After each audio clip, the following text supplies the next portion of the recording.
Coach Alberto Lucci, l'aspetto positivo è la squadra ha approcciato bene il match, l'aspetto negativo, se ti conosciamo un attimo, poteva segnare di più.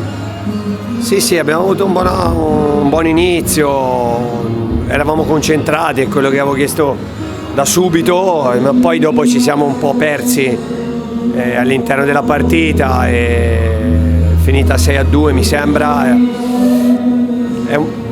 Mi dispiace perché avevamo l'occasione, insomma, per poter fare un risultato un po' più ampio, ma più che altro per i ragazzi che segnando gol prendono un pochino di autostima e si divertono anche di più. È un problemino che ci portiamo dietro dall'inizio dell'anno, credo che ci dovremo convivere perlomeno in questi tipi di partite qua. Sono contento perché alla fine abbiamo fatto una buona gara, ci siamo sforzati e ora ci prepariamo per la trasferta di Barcelos e il derby di Valdagno. Ecco, per quanto riguarda Barcelos, c'è qualche residua possibilità di poter riattivare Frani Pinazar, oppure c'è una chance ulteriore eventualmente per Valdagno, o bisogna mettersela via?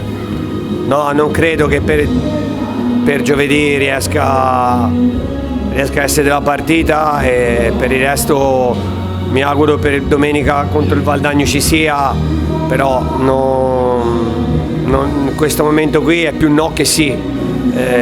Dobbiamo aspettare gli esami clinici, ma è ovvio che nel momento di stagione che siamo non dobbiamo rischiare grandi infortuni, quindi andiamo avanti per ora così, poi ci sarà qualcosa di positivo, meglio, però siamo comunque tranquilli, coperti per poter fare un tipo di partita importante anche a Valdagno.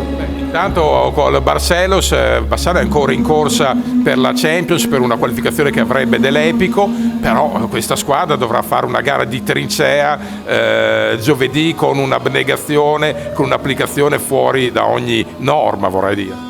Sì, sarà una partita dura, là sarà tutto un avanti e indietro, perché il Barcelos ha quel modo di giocare lì. Ieri sera ho visto Barcelos Porto, hanno fatto tipo 50 tiri a testa in porta, quindi sappiamo che sarà una partita di quel genere lì.